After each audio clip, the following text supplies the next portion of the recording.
You're listening to the Archaeology Podcast Network.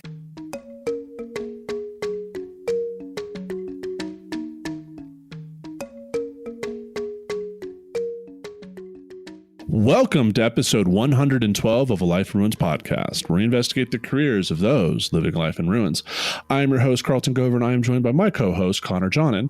Apparently, David is on an unexpected journey. Some dwarves showed up. He got recruited to deal with some sort of flying lizard. I don't know what the deal is. But today, we have with us, once again, Dr. Devin Pettigrew, graduate of the University of Colorado Boulder, who has appeared 3 times already on episodes 18.2, episode 19, and then to talk about his dissertation, episode 75. And today we are blessed with Devin's presence to talk about another recent experiment that both me, Connor, and David got to take part in, as well as Donnie Dust and some others, Chance Ward, Tom, don't know Tom's last name, and Hansen. That's what I thought. Tom Hansen and Phil Britton. But today we're going to be talking about an article that came out relatively recently, came out August 2021. So last, beginning of fall, called On the Efficacy of Clovis Fluted Points for Hunting Proboscideans by Eren et al. So just to start us off, Devin, how you doing, man? Oh, doing pretty good. Job search is amazing. It's so inspiring and fun. He says with zero sarcasm. He has to say. Going to school is quite a lot of fun in comparison to what comes immediately after, especially if you're trying to go the academic route. So that's where I'm at. Can't relate. However, this is true.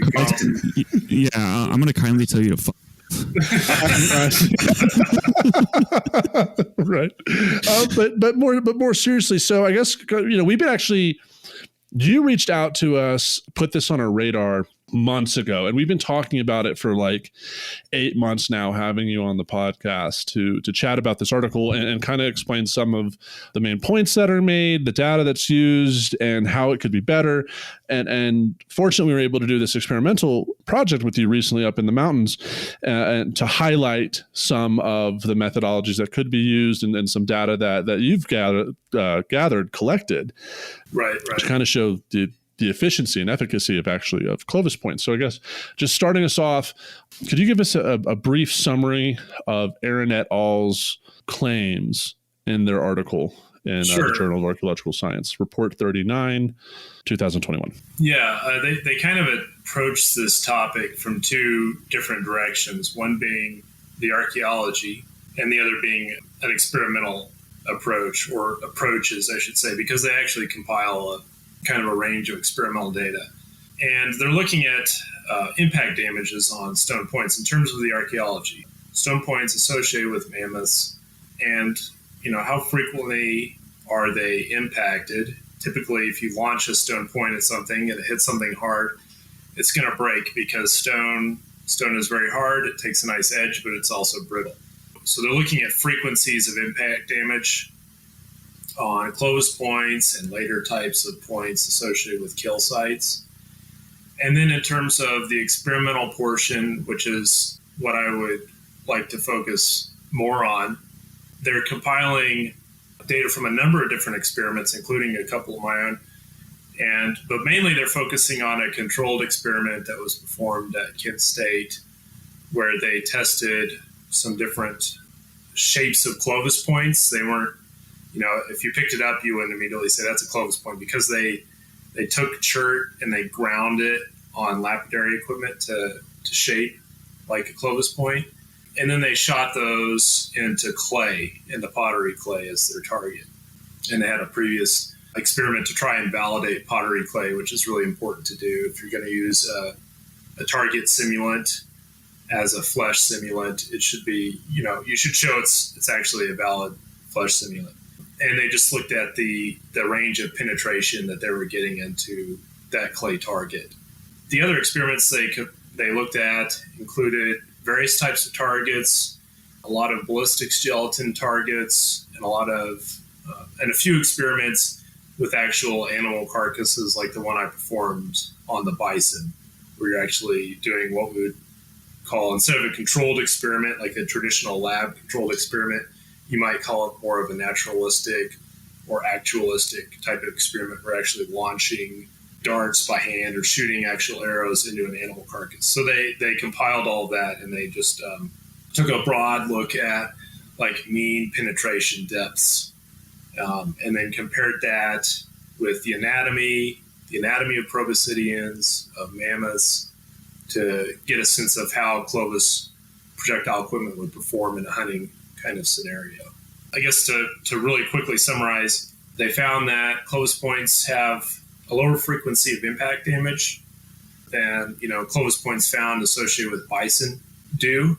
So the ones that found associated with mammoths weren't as frequently impacted. That's kind of a real broad overview of that segment.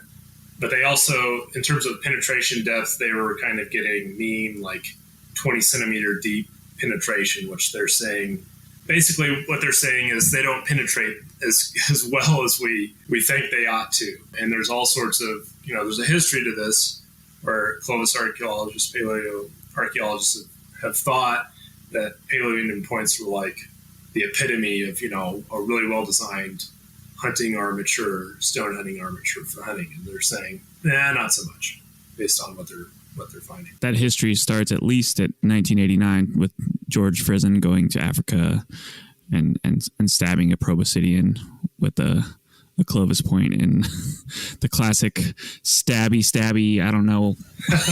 Well, I find it interesting. Like, one, they cite David's thesis, and I think they mischaracterize it.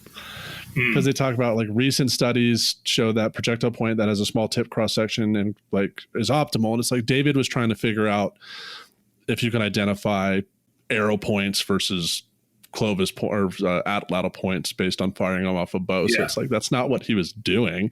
Of course, that when he's firing from a bow and arrow, the smaller arrows or the smaller points are going to be more effective, especially from a modern, mechanism. It's like, that's not what David claims. Well, that's not okay.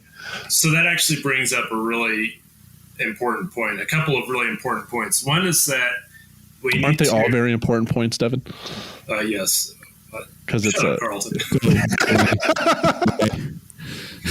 If I was the producer, I would mute you. Just kick him out. What was I saying? I was going to try to sound really smart, and now just totally derailed me. I'm so sorry. That's my job, Carlton. Such a dumb joke. You were saying they brought up some that's a very good observation.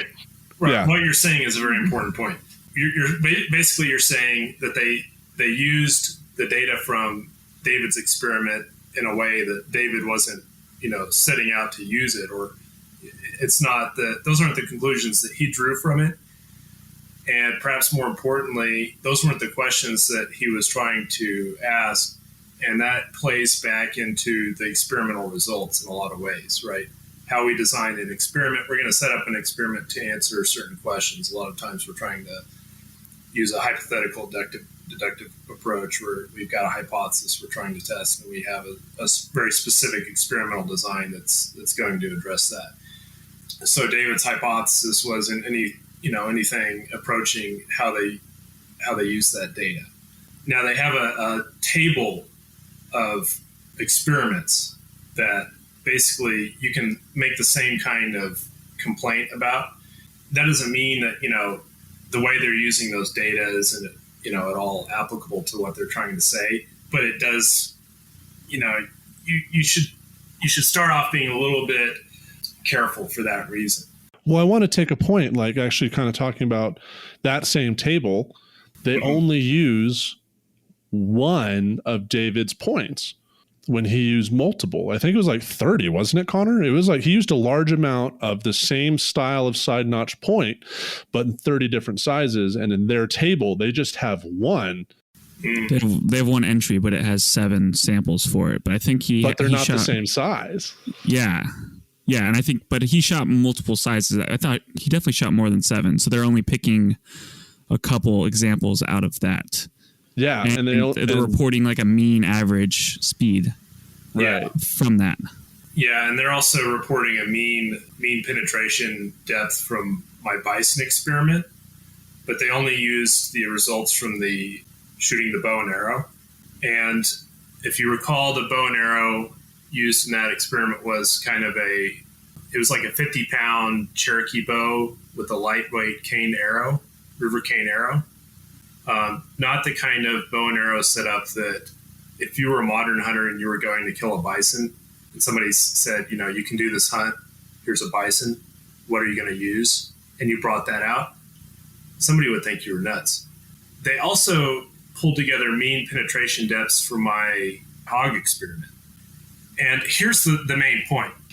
Bows and arrows, just like bows and arrows, atlatls and darts are highly variable weapons. They come in a lot of different sizes. They carry a lot of variable range of momentum, kinetic energy. And what we set out to test in that hog experiment was a range of atlatl and dart sizes, including replicas of darts from the Southwest, the U.S. Southwest. These are replicas of what we would call archaeologically basket maker weapon equipment from the late Archaic in the Southwest. So, roughly 2,000 to 4,000 years ago. And they're pretty light. The darts are small and light. They're only like 5 feet long or so, approaching 6 feet long in some cases. And so I was really interested in these weapons for quite a long time, and I wanted to know, could you hunt a bison with one of these? And so when I did my master's thesis, I really wanted a bison. Actually, I wanted one since my honors thesis for my undergrad. At that time, I got a dead bloated cow. And then for my master's thesis, I got a pig instead of a bison. But we may do. The point is, though, that those darts do not perform very well on a pig. They're not the kinds of darts that you would want to hunt a pig with. Just like the arrows were pretty light for a bison, although you could actually kill a bison with one of those if you didn't hit a rib.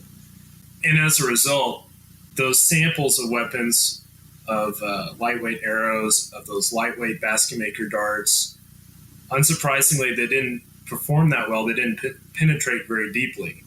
Basket maker people were never hunting hogs. This is a fact, because hogs did not live in the Southwest. They were probably hunting mountain sheep, bighorn mountain sheep for, the majority of the bigger game they were hunting. They were also apparently killing each other with them, and they were hunting rabbits. And they may have been hunting animals as big as elk, and occasionally they may have been hunting bison. But the issue here is that the weapon system isn't necessarily matched to the prey species that we were shooting them into. And they weren't supposed to be. We were testing, this is my point. The hypothesis was, basket maker weapon systems could not kill a hog, or basket maker weapon systems could not kill a bison. Both of those are, what we found out was if they hit ribs, you're done. That animal's gone. If they have a really sharp point on there and you land them just right, you could kill an animal like a hog or a bison. But this affects the penetration depth. So if you're just going to get mean penetration depths from those experiments, because we used a lot of those types of darts, you're going to end up with a low mean penetration depth. If, on the other hand, you did an experiment where you were throwing big, heavy darts at a goat, Donnie launched a 6-foot dart entirely through a goat. That was so epic. I mean, yeah, I was there. It got very icky because it went through intestines. Yeah, it was gross. I do not recommend that at all. And I'm done testing goats. But it hit right behind the ribs, and it just the whole dart just launched through that goat. And if that was all you were testing on that kind of animal, your penetration depth would be way, way higher. So, what you're asking and the kinds of iterations of weapons that you're using is really important in these experiments, and it's going to dramatically change the experimental results. Because a big thing they're talking about is they have that histogram under that table saying that this is where Clovis points fall based on the accumulation of all this sort of data. But like you're saying, there's no contextualizing it into why they're firing. Are they all testing penetration, or are they asking different questions? Because that's that. I think that's what starts their argument, is that okay, Clovis points don't really penetrate that well based on all this reported data. Yeah. But like you're saying, there's no contextualizing. You don't know enough about the atlatls or the darts or anything like that, right, to really feel comfortable asking that question. Well, and they mention, on page 8, quote, there are documented experimental instances of full-size darts penetrating all the way through pig, bison, or caribou carcasses. But these individual instances are anomalies, not frequent or even semi-regular occurrences. Now, based on my experiments being Devin's Tonto in a lot of these cases, it's like I've seen it every time we've done one of these experiments, a dart has gone through, if not all the way through a carcass. I put one through a bison. You can see that on YouTube. Donnie put that one on through a bison, and that's on the same YouTube video. Yeah, Carlton, you got like almost a meter penetration through a bison. And because it went in between ribs. And going back to what you said earlier, I threw a dart, it hit the rib cage, it was an obsidian point, and it exploded like a frag grenade with like 1 mil, not even a millimeter of penetration. Like it hit something hard and exploded. Yeah. And so that issue of contextualizing these studies, it's important when making claims like this, because they have a lot of studies presented, and I would highly recommend, everyone actually read the studies that they talk about, because it's interesting how the data is being presented. And I don't know I highly doubt it's meant to be nefarious. And we're speaking of this because Devin is actively quoted in all this. Our podcast host is actively quoted in this, and we've all engaged in these studies. Like, we're coming at this from a lens of, unlike some of the other things we've critiqued, we actually kind of know what we're talking about when it comes to this content. Yeah, this isn't the Hope Oil or the Revolutionary War. Like, we get this. Like, this is like stuff we understand. My proudest moment is putting that dart clean through a bison. Like, don't take that away from me. It looks like we're clean through this segment, though, and we will be right back with episode 112 of A Life in Ruins podcast. Welcome back to episode 112 of A Life in Ruins podcast. We are here with Dr. Devin Pettigrew, and we wanted to start off this segment of the podcast really focusing on the experiment that they did. So we kind of characterized and talked about how they're summarizing other people's experiments and using their data to kind of at least start asking this question if Clovis points are very effective at penetrating things. But there obviously is two parts to this. So Devin, do you mind explaining, kind of what they did for their experiment to kind of also test this efficiency of Clovis points? Sure. Yeah. Basically, they have a setup there in their lab that they've used to ask a lot of different questions, to perform a lot of different experiments, and they have. So the specifics of their setup is they have a 29-pound draw compound bow, and it's mounted on a mechanism that will shoot it consistently, called a spot hog hooter shooter, I believe. In any case. Oh my God. That's what it's called. Yeah. That's the name of it. I mean, it's a product and that they talk about it in their papers. I think it's funny. Anyway, but the nice thing about that is, like, it's as repeatable as you're going to get. One of the problems we have doing these controlled experiments is we're trying to meet this like mythical scientific, ideal of having a repeatable experiment. And no experiment is actually like perfectly repeatable, just because there are like all these subtle differences that occur, and you can never like do it exactly the same way every time. But for this thing, you can go buy the same bow and you can go buy the same thing that they're using. So that is nice and a smart approach. What was the draw strength on the bow that they used? 29 pounds. And what's the recommended pound strength for hunting elk in Colorado? So they actually just removed the recommended poundage, but I think most compound bow hunters would tell you most traditional bow hunters would tell you at least 55 pounds of draw. And I think most compound bow hunters are going to be using something more like 70, 80 pounds of draw. Yeah. And why is that important? Well, because it results in a different arrow speed. The poundage of bow it gives you a rough indicator of the arrow speed. So people are going to say, you need to hunt with at least a 55-pound draw bow. Well, that could result in different arrow speeds depending on the specific material of the bow and the design of it, whatever, yada, yada. But the goal is to get enough speed on an arrow with enough weight and an efficient enough armature on it that it's going to penetrate the animal that you're after and kill that animal. And you, as an quickly. Experienced and successful hunter, what would you use a 28-pound bow for hunting? Well, a 29-pound compound bow, you could probably feasibly go out and hunt like small deer-sized animals with that if you have really efficient broadheads on there, but obviously not an elephant. And and I think probably you'd run into a lot of hunters that would tell you to use a heavier draw bow as well, even for hunting like little deer. Right. And even for ethical reasons, hunters want to be able to dispatch and harvest animals with the least amount of pain for an animal. Correct. Use a lower draw strength that animal could suffer. So correct. Yeah. You're trying to get pass-through shots. That animal needs to drop as quickly as possible, both for an ethical reason and so you can actually retrieve that animal. So are there any studies of like maybe parts of prehistoric bows and like their theoretical like draw weights they would have as part of that? Yeah, I mean, and they range just like modern ethnographic or more recent ethnographic bows. They range, from the 40, 45-pound range up to, 70, 80 pounds. So, yeah, mostly what you're looking at there are replicas of artifacts. You replicate it, and because obviously you can't draw like a 1,000-year-old bow.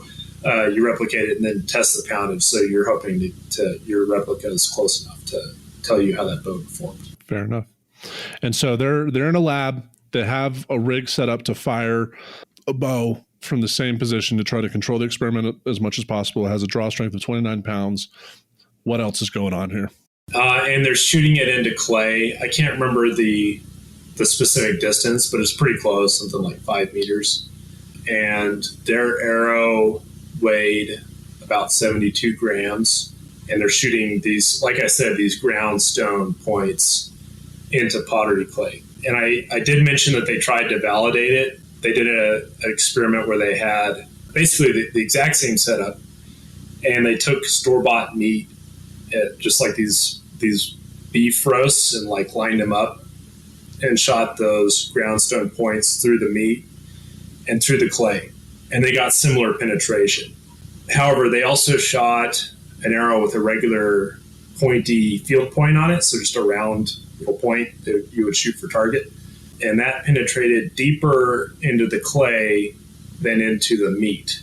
And we're also concerned here about how sharp their stone point actually was because, like I said, it wasn't knapped. It was ground to shape on lapidary equipment to, I think, at least 60 grit lapidary equipment, which is like a really rough grit, potentially as high as 200 grit. But I recently heard a podcast with Ed Ashby, who's a bow hunter, saying you could ground a broadhead with like 60,000 grit, and that makes it pretty sharp, but not as sharp as like if you strop it on leather. So like 200 grit.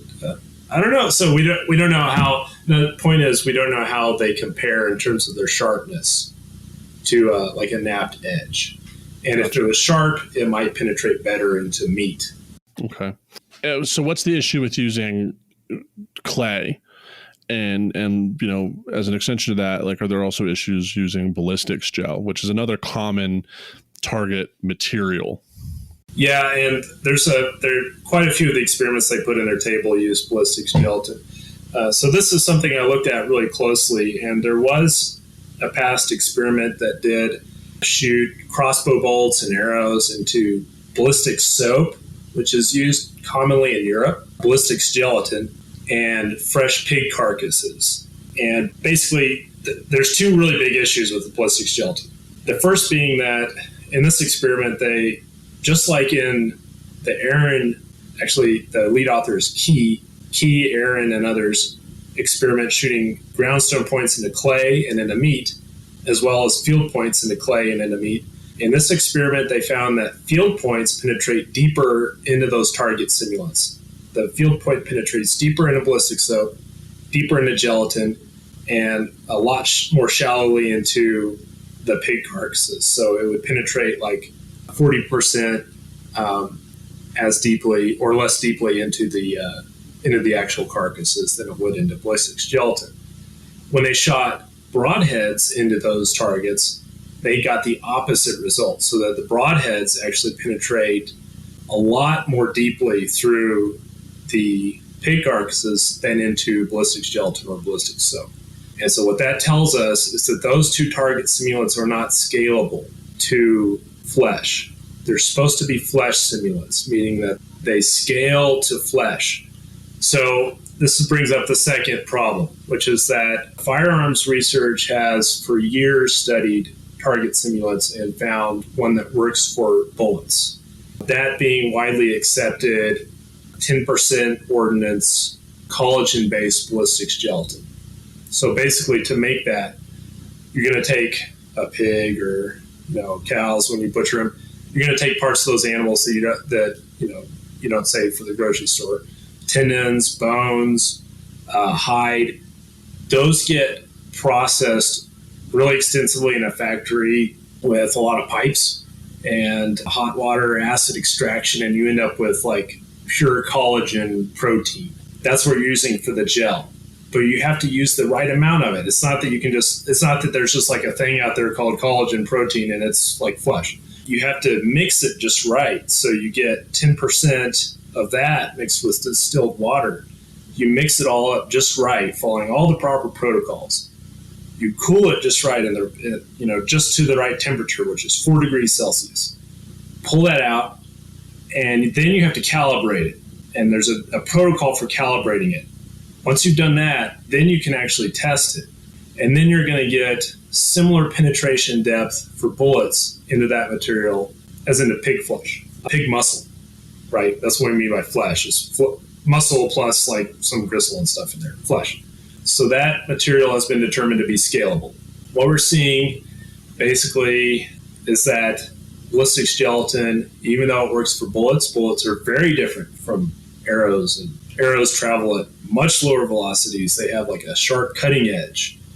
We expect the sharpness to do something. So those materials aren't scalable for the projectiles we're trying to study. And just to summarize the results quickly, I've got Doug and I have a paper that will be available as a preprint, at least when this podcast is up. But I can summarize quickly. We shot broadheads they were the same size, same shape, same weight, one very sharp, one extremely dull, into ballistics gelatin. This was actually a synthetic version of ballistics gelatin, and into pottery clay. And in both instances, there's no difference in the penetration depth. We also shot arrows with broadheads, field points, so these are target points, and then blunt points. Unsurprisingly, the blunt point bounces off the ballistics gelatin. However, the blunt point penetrated about 50 centimeters into the clay target, whereas the broadhead penetrated about 17 centimeters into the clay target. The same broadhead on the same arrow at the same velocity penetrated almost 80 centimeters through a bison. So it's another example of how these two target materials aren't telling us what we think they are. Archaeologists we've never gone through the extensive experimental regimen, all the research that we need to do to ensure that these target media are scalable, that they are showing us what we presume them to be showing us. We've never done that. Compare our work to firearm terminal ballisticians, and it's just like, I don't know, we're kids playing in the sandbox. It's kind with a BB gun. Yeah. Just like, completely outclassed, right? And I think that's a larger issue in the field of professional archaeology where we are kind of these copycat scientists, where we took this idea of what is science without really testing. I mean, part of being an archaeologist and anthropologist is we rely on other folks' expertise and we try to apply it to our own work. And clearly what you're saying is that it's not necessarily analogous, that we need to actually look at, like, yes, there's ballistics gelatin that works specifically for firearms, and we haven't tested that applicability to weapons that humans have used throughout the course of time prior to firearms, right? Yeah. Which, I mean, that's alarming, right? We have a whole table in this paper that uses all these different materials, and what you're saying is like actually using carcasses is the best analogy, because the clay and the ballistics gel, there's so much variability in making ballistics gel. Yeah. That and archaeologists never talk. We never talk about that. Yeah. Frequently, we just say we have ballistics gelatin. So we just need the SCAs to purchase a bison farm specifically for experimental purposes, right? Yes, but there's not saying that we couldn't find a ballistics gel mix alternative that works for arrows and whatnot. It's just we haven't done the research deep into. We haven't done the bullet research essentially where people are doing that. Right. So you won't find ballistics gelatin. I think this is part of the point. It's the nature of the material. Ballistics gelatin and clay. Whatever formula you find of those materials isn't going to work.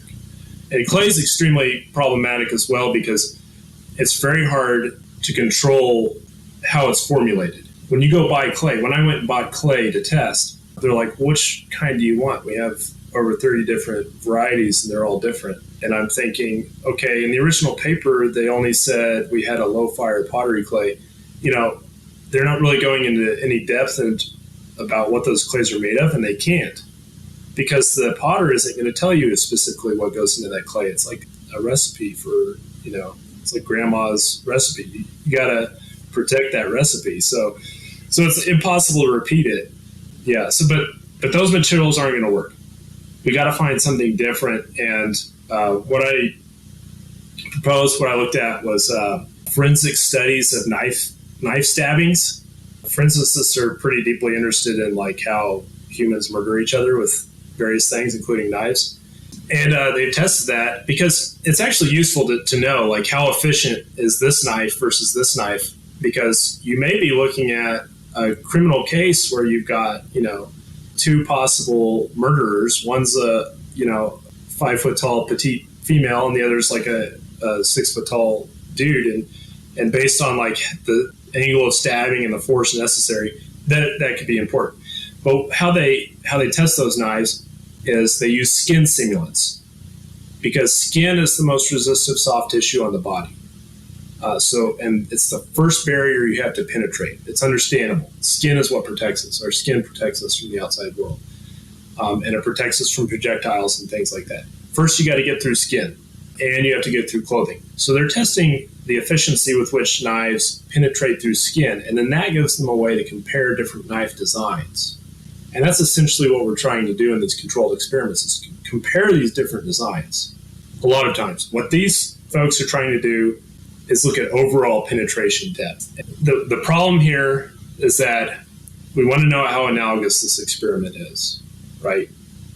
We're trying to know how these points and these weapons that the points are attached to would perform killing mammoths.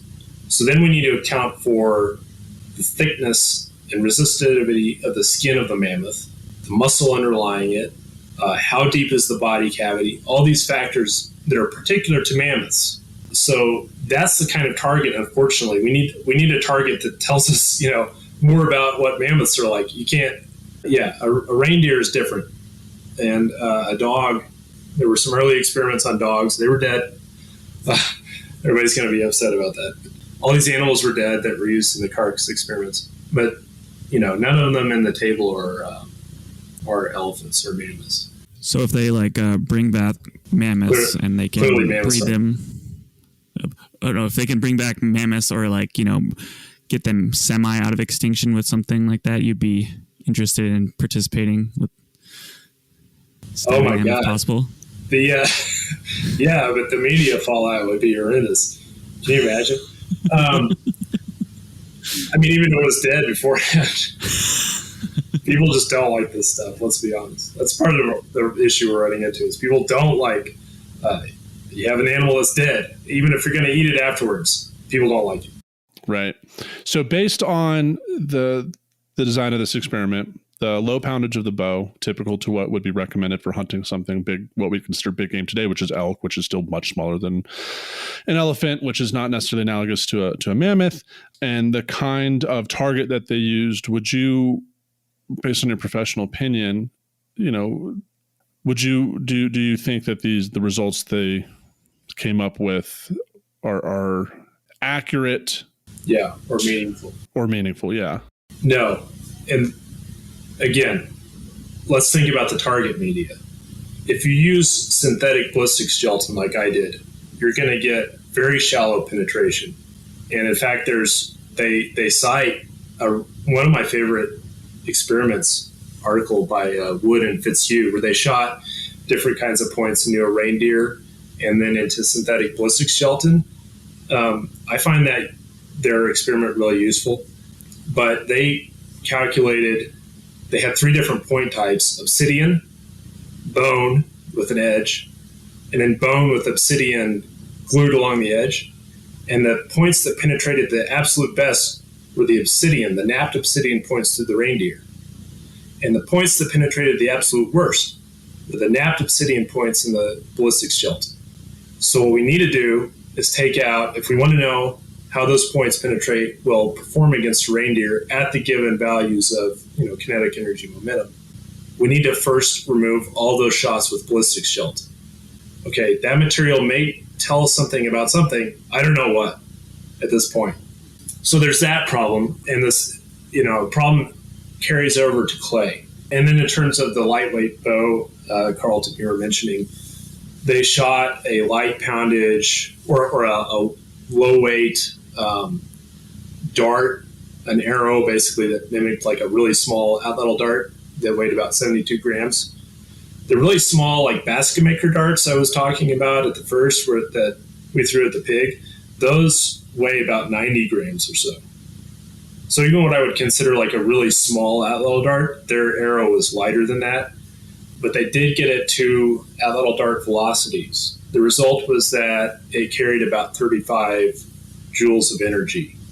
And there was another extremely useful article compiled by Steve Tomka, about the endurance of atlatl and dart weaponry after the bow. And he compiled all these recommended values of momentum and kinetic energy for hunting animals of different size.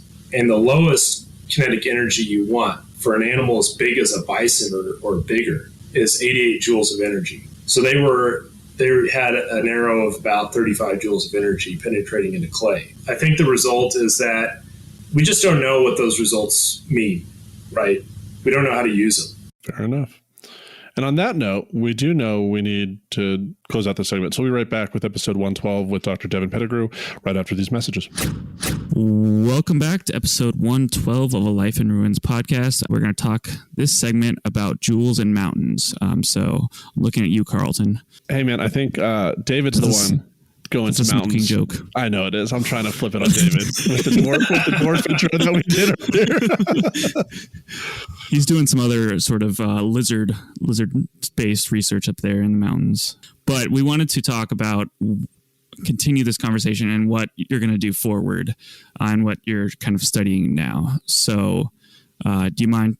Because specifically, we just ended that last segment talking about the required joules, which is a measurement of energy needed to penetrate at least big game like bison, and that they were only able to produce something in the 30s range, which what can we kill with? But like you specifically brought us up to the mountains to test.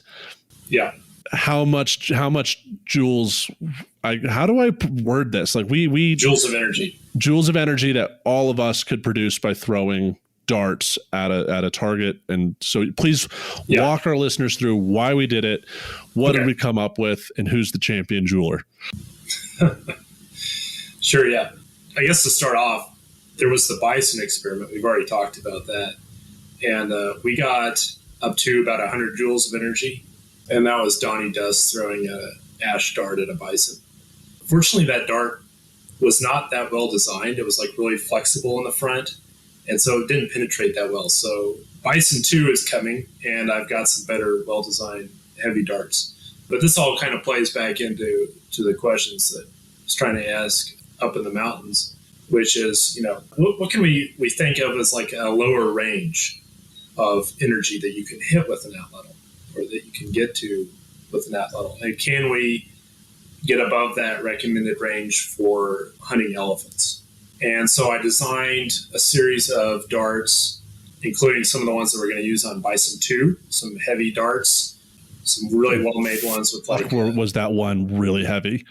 Well, the one was pretty heavy, yeah. The darts range from about 100 grams, 200 grams, in between 200 and 300. I don't think we may have hit 300 on that third one. And then an over 400 gram dart, like a 430 gram dart. So that's a big, heavy dart. I had to use my other hand when throwing it to like lift it in the air before I threw it, because I couldn't throw it regularly. Like, that was ridiculous. Yeah, it was really interesting so I was most of the time I was like on the side of it near the target, kind of helping retrieve the darts and watching all the flight patterns. And that one, it was just like, because you obviously have is it spline? Is that what it's called? Where it's goes up and down. Yeah. Like, called it spine. Yeah. Yeah. Yeah. But it didn't do like that wiggling at all. It was just like, there wasn't like that. Yeah. Like kind of in profile. It was interesting to watch. Right. By spine, we're talking about the flexure of the dart shaft. Dart shafts have to be flexible to maintain straight flight when you throw them, because you're not just like taking the butt into the dart and pushing it perfectly in line with its length. Your arm is kind of arcing up and falling. So just like an arrow has to be flexible, the dart has to be flexible. Well, so I did look at ethnographic examples of dart weights, and they range up above actually 400 grams for native Australian darts. Some of those apparently even go above 600. So we weren't even throwing like as heavy as you could. But one of the points here is that with darts, if you want to get more energy, you have to go heavier. And actually, this is true of human throwing in general. There was a simple experiment carried out in the 70s where they took a bunch of different people and had them all throw balls of like 10 different weights. And the lighter balls typically flew faster, but the heavier ones always carried more energy. And of course, it also depended on the strength and skill of the throw. So that the highest energy was achieved with, the most skillful, not just like, throwing is about finesse too. It's not just like all muscle. The most skillful and the strongest throwers and the heaviest balls. So we're trying to do the same thing with atlatls. Like, what energy can we get to? So I recruited you guys because I wanted to get a range of different people throwing these things, and got Donnie up there as well, and threw these darts, and we hit about 124 joules of energy. And who threw that one? That was Donnie. And what was the second highest? Carlton, I think he may have hit 117. Yes. I was going to say, if you just threw a David out there, I was going to laugh. If it was David, that would have been It was David. Sorry, Carlton. Yeah. So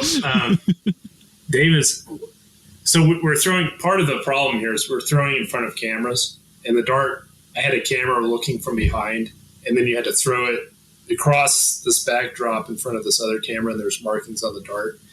So from behind, I'm observing to make sure that the darts are staying pretty straight, because if they're like way skewed in flight, it's going to affect the readings, because you actually have a scale on the dart itself. It's the only way to do it. You have to calibrate that video to the frame rate of the video and a scale, that's in the path of the thing that you're tracking. And the only way to do that consistently is have the scale on the dart shaft itself and have the points on the dart shaft. So I'm making sure they're flying straight, and they have to go in front of that camera. And David just kept like lobbing that big heavy one over the backdrop. But I caught one of him throwing that thing in front of the camera, and he got some pretty impressive energy with it too. So we all kind of did. I mean, we all were able to hit like pretty close to the recommended energy for an elephant. And one thing we should be clear about is that these are the recommendations for modern hunters. who may have different, goals or how do you say it, aspirations, I guess, in terms of like how your projectile is going to perform. Frequently, we're after like complete pass-through shots. And what I noticed on the bison was that you definitely didn't have to hit those recommended joules to be lethal to the bison. If you wanted your projectile to consistently be able to like bust through ribs and penetrate through, it's a good idea to have those high joules. But, so on an elephant, I think it's possible that there's more leeway than what we're anticipating, especially when you have sharp armatures, because if you have really sharp armatures, they're able to cut through that thick hide. And then once you get through the hide and through the muscle tissue underlying it, if you're in between ribs or your projectile is skipping around ribs, you get into the body cavity, the organs are actually way less resistive. So once you get through that rib, the skin, if your projectile is well designed and it's like, it doesn't have like big bumps along the shaft and stuff, it's going to slide right on through. So yeah, I think we may be underestimating these things' ability to penetrate through an elephant. Well, also, like, I think it's important to note this whole thing happened. We had my graduation party. We were able to, like, it just so happened David and Connor and others were in town, and you were able to round up all these atlatl throwers who haven't thrown an atlatl in quite some time, and throwing darts we didn't practice with for the first time, and also changing the weights, which changes the mechanism of how you throw them. And we were able to, in this like really quickly put together experiment that was, I mean, not, but you've done this experiment before. We knew the mechanics. It was just like, we were able to round up a posse really quick and illustrate, the point of this wasn't to record penetration depths. That's the point of bison experiment 2, but we're able to initially show that we're able to throw with amateur level atlatl throwers, dart throwers, that we can hit the necessarily joules required to take down a modern elephant. Absolutely. And so that's different than like if we were habitually using atlatls, we had our favorite dart, it's our equipment. Like we're all using Devin's equipment that we're not necessarily familiar with, and we're able to do it. And so, next step is bison experiment take 2, where we're using the same darts that we used to do with the joule to record joules. And in that experiment, right, like you had already mentioned in the first one that we had done, which we talked about on this podcast up in Montana, there's a YouTube video about it. We were able to record joules. Donnie was able to get to over 100 with darts that weren't that weight that you had just explained. If you want more joules, you need heavier darts. And so this next experiment, so it's fully funded, like we're green, go ahead to do it? No, not quite yet. So that's interesting. I tried to crowdfund it because granting agencies don't like to give you money to experiment on a dead animal. Did you apply to the Colorado Council of Professional Archaeologists scholarship? There's one that's specifically for experimental stuff. I won that one a while back, yeah. Fair. And that's what I used for my controlled experiments. Gotcha. But when this bison experiment take 2 happens, we'll use the darts, and we're going to specifically target some of the questions that were brought forth by Eren et al. To test them and be like, well, this is what we found when using it under conditions with an animal carcass. These are the darts we're using. These are the tips. These are the throwers. These are the atlatls. Because your first bison experiment that I will attest to my dying day was highly controlled in the manner of the technicality of it, the fact that every dart was numbered, every point was numbered, the throwers, the atlatls, the penetration depths, like your data collection was significant that I'm not seeing when I read these papers, when you share them, I don't see that same. Yeah. Right. I just don't see the same. And so, I mean, granted, they have supplementary appendixes that it's just interesting. Well, I'm like really excited to hope to take part in part 2, because it's like, this is a really interesting question. And like our advisor during your graduation mentioned, it's like, he put your research in this analogy of like, Devin's research is a small window on this, giant glass mosaic. But when you actually look through that window, the view that you can see in terms of the questions that you're asking and answering expand your perspective that cover other windows viewpoints, if that makes sense. It's like, it seems like a small niche, but what you're able to get out of it has drastic consequences for what we're able to see in the archaeological record as it pertains to, subsistence strategies, which for the majority of our behavior on this planet, subsistence is like priority number one, like reproducing is priority number two, right? And so you're answering these questions that have significant consequences for how we understand human behavior for the majority of humans' history on this planet over 100,000 years as hunter-gatherers. Yeah, and we will get penetration depths. Those will be meaningful. But let's think about the question. I mean, the question is, can you kill an elephant or can you kill a mammoth with an atlatl dart? And let's think about the critique, because we've already, talked about their controlled experiment and what that actually tells you. We've talked some about the other experiments they've compiled. And the same way that a goat is not an elephant, a bison isn't either. So we need to think, and I do think that like the controlled experiments are extremely useful. It's really useful to compare results of like a controlled lab experiment with the kind of naturalistic experiment that we're trying to do with the bison. One way to approach this is to look at what's the skin like on a mammoth? What's the resistivity of that? And can we reproduce that in some way? And then you could actually, reasonably approach this question in a lab, because if you can, with the darts, if we can say you can throw a dart with up to, 140 joules or something like that, a well-designed one, and we're able to shoot that in a lab type setting, and it goes, it's punched straight through a simulant that's supposed to mimic a mammoth skin. That's actually something you can use.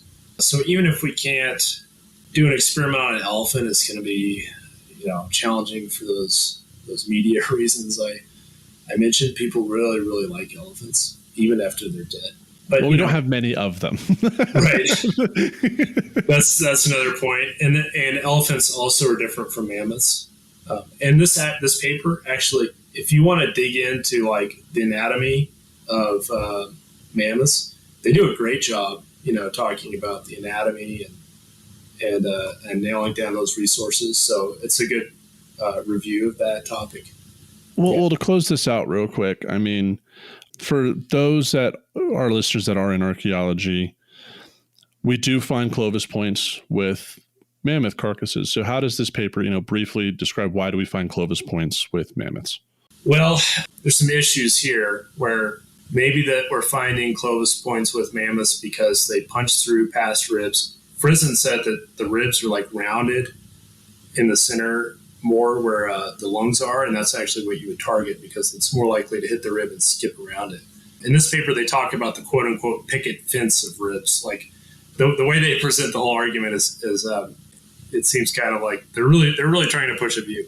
But why is it that we're finding these Clovis points with these big animals? Why do they have different impact fractures and that sort of thing? It is that we find Clovis points with impact fractures. They are projectiles. There is kind of a movement now in archaeology and Paleontology and archaeology to say, well, these weren't actually that effective, or these weren't even projectiles. These were actually knives.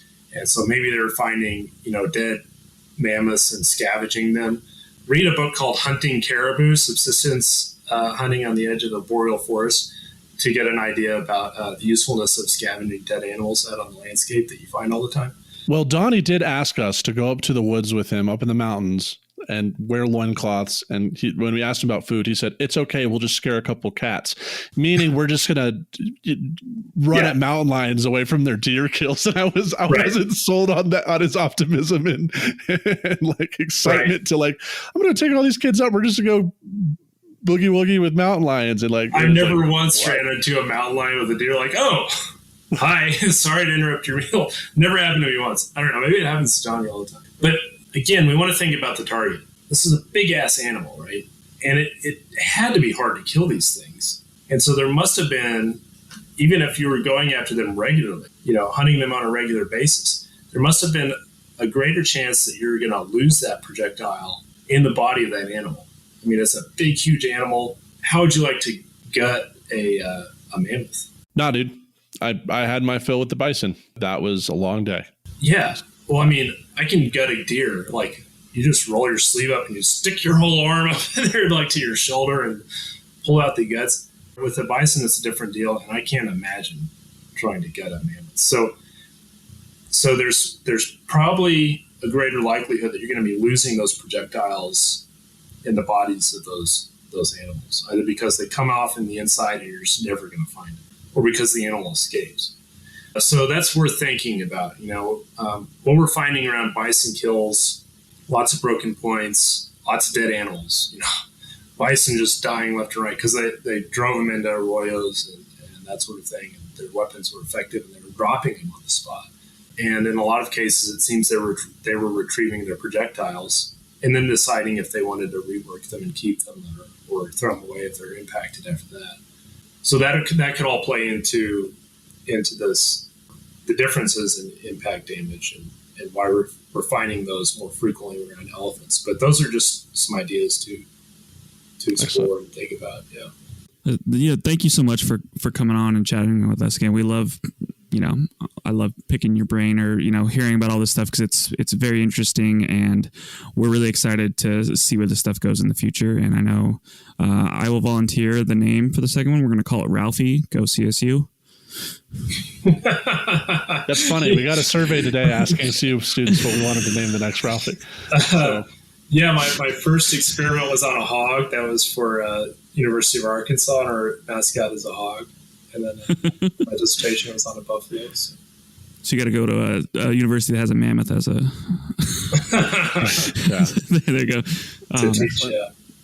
Good. Well, Devin, before we end the show, what are a couple sources, books, articles, videos that you would recommend for anyone interested in ancient weapon technology? We already have Eren et al. 2021, Hunting Caribou, Subsistence Hunting Along the Northern Edge of the Boreal Forest. And then we'll put a couple of citations of your work and Dr. Whitaker's work. And for anyone listening, if you really go through Eren et al. That's actually a really good list of sources that do all this. So if you're interested, definitely go through their citations and read them, actually read them. But what else you got for us, Devin? Well, I think in terms of hunting, of course, there's George Frizen's seminal work, which is Survival by Hunting. I can't recommend the Survival by Hunting or Hunting Caribou book enough. I really love that one. And it's hard to think of any that are really focused in on the topic of ancient hunting with ancient weapons. Fair enough, man. But for bows and arrows, the traditional Bowyer's Bibles, those are a really good resource. One thing to consider is that if you're interested in this stuff, especially if you're an archaeologist and you're interested in studying it, you should really try it. Yes. And there's a number of different resources on how to do that. And so don't look at works like traditional Bowyer's Bibles or Jim Ham's book on Native American bows and arrows. Don't look at those and think, those aren't, by some professor, I'm not going to read those. They're chock full of useful information. You can, look at them with a critical eye just as you do academic work and pull what's useful out of them. But actually using those resources to try out the weapons and then go hunting, just like Frizen said. If you're an archaeologist and you study ancient hunters, you should really try to hunt some because it'll totally change your perspective.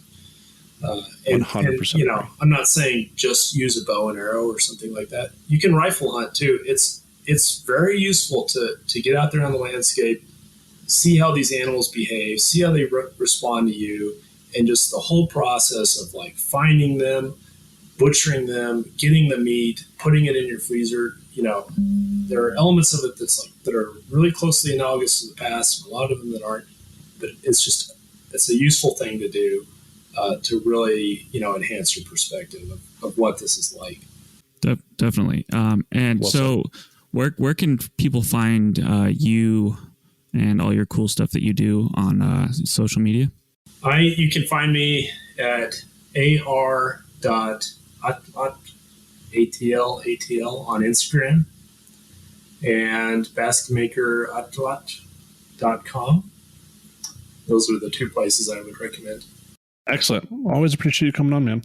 So everyone, we just interviewed Dr. Devin Pettigrew. You can find him on Instagram at ar.atlatl, and his website, which is phenomenal, has a bunch of resources and also how to make atlatls at basketmakeratlatl.com. The review, rate, review, do the thing. I'm not gonna plead with you. I'm not going to offer you free stickers. I'm going to play the bad cop right now.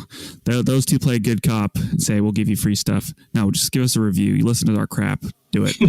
And if you're listening to us on the All Shows feed, please consider following us, our individual page, A Life in Ruins Podcast. It helps us grow our channel and allows us data that we can give to sponsors and advertisers so we can, keep funding this. So please listen to our show individually. And with that, we are out.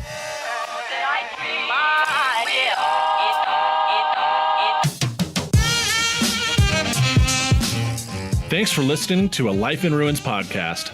You can follow us on Instagram and Facebook at A Life in Ruins Podcast, and you can also email us at alifeinruinspodcast@gmail.com. And remember, make sure to bring your archaeologists in from the cold and feed them beer.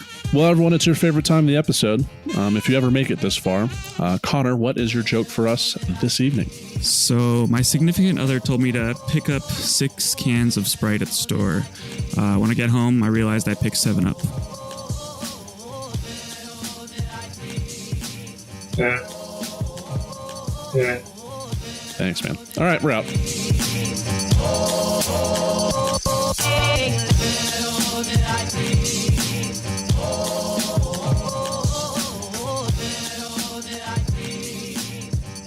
This episode was produced by Chris Webster from his RV traveling the United States, Tristan Boyle in Scotland, DigTech LLC, Cultural Media, and the Archaeology Podcast Network, and was edited by Chris Webster. This has been a presentation of the Archaeology Podcast Network. Visit us on the web for show notes and other podcasts at www.archpodnet.com. Contact us at chris@archaeologypodcastnetwork.com.